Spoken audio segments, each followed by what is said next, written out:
The music business has been a disaster over the past decade, but one artist has been able to amass a fortune worth up to $500 million, and it's not from iTunes downloads. The singer, of course, is Shawn Corey Carter, also known as Jay-Z, and in Empire State of Mind, how Jay-Z went from street corner to corner office just out from Portfolio, Forbes writer Zach O'Malley Greenberg describes how he evolved from a small-time street hustler into a mogul. Zach, welcome to our bling-free studios here in Midtown. Well, thanks so much for having me on. So in 2010, you write that Jay-Z earned $63 million, more than all but 7 CEOs. Where does his income come from?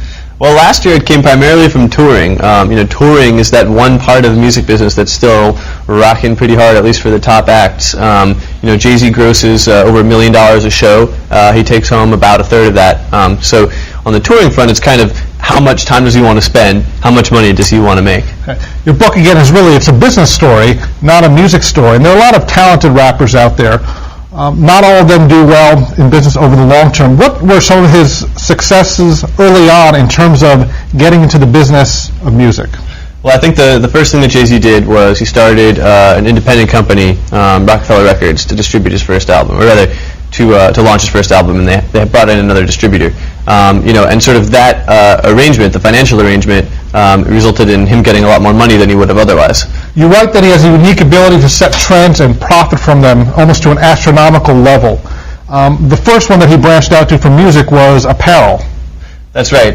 In 1999, he and business partner Damon Dash founded Rocawear. And the reason that they did it was because Jay-Z had been rapping about another brand called Iceberg, and as soon as he did that, sales skyrocketed. So being a shrewd businessman, he and his partner Damon Dash went to Iceberg and said, hey, can we get an endorsement deal here? We're doing wonders for your brand.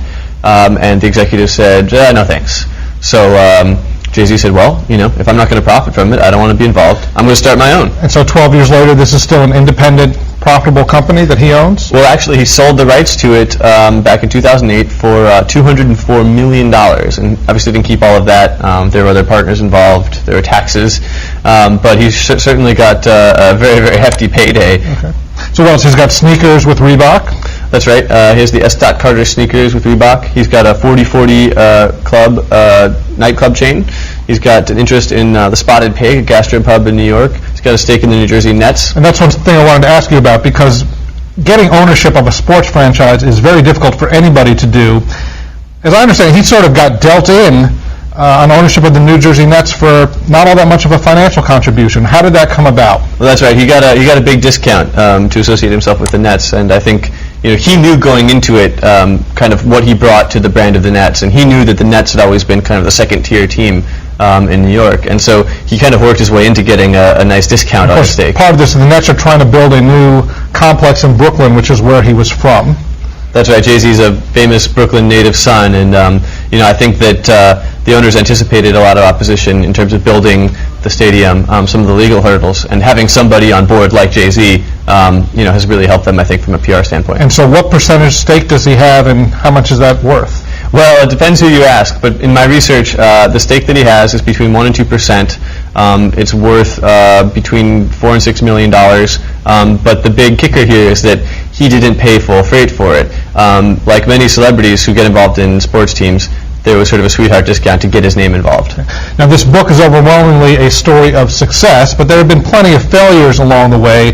He's had some misadventures with car companies. What are some of the notable failures he's had as a business person? Well, that's right. You mentioned the car company. There was a Jay-Z Jeep that was slated to go into production in the mid-2000s, but the deal fell apart at the last minute. Not necessarily through any fault of Jay-Z's own. It was more of a restructuring kind of thing going on at Chrysler, and some management changes, and somebody decided to kill the project. But Jay-Z, made a very strong effort to not showcase the fact that this had happened. And I think in many ways it was to burnish his victorious image. So you think he's 41 or 42 now? You think he will be touring and rapping into his 50s and 60s? Maybe not so actively, maybe not like the Stones or something, but I think he's the sort of person who, once he and Beyonce start a family, I think he'll probably fade back a little bit deliberately. But I think if you wanted to tour all the time, like the Stones do, I think you could most certainly do something like that. Now, one of the telling anecdotes in your book is toward the beginning when you're talking about how he and his team really didn't give you much, if any, cooperation at all. And it wasn't simply for image reasons. There seemed to be a business reason for it. Sure. Well, when I first got the book deal, I went straight to his manager. Jay-Z calls him his consigliere because nobody manages Jay-Z.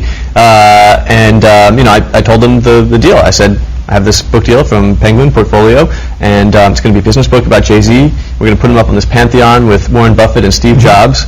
And I'd like to be a fly on the wall in some meetings and observe and interview him. And I thought it was a slam dunk, but what he said was, what's in it for us? And at the time I was puzzled, but in hindsight it makes a lot of sense. I mean, this is how Jay-Z operates. If he's not getting a cut of something, he's not going to be involved because he can do that. Right. So in addition to your agent and the publisher, the subject wants a piece of the action of the book. It's difficult out there for authors. Right. And from a journalistic perspective, if you're paying a key source in your book, it kind of undermines your integrity a little bit.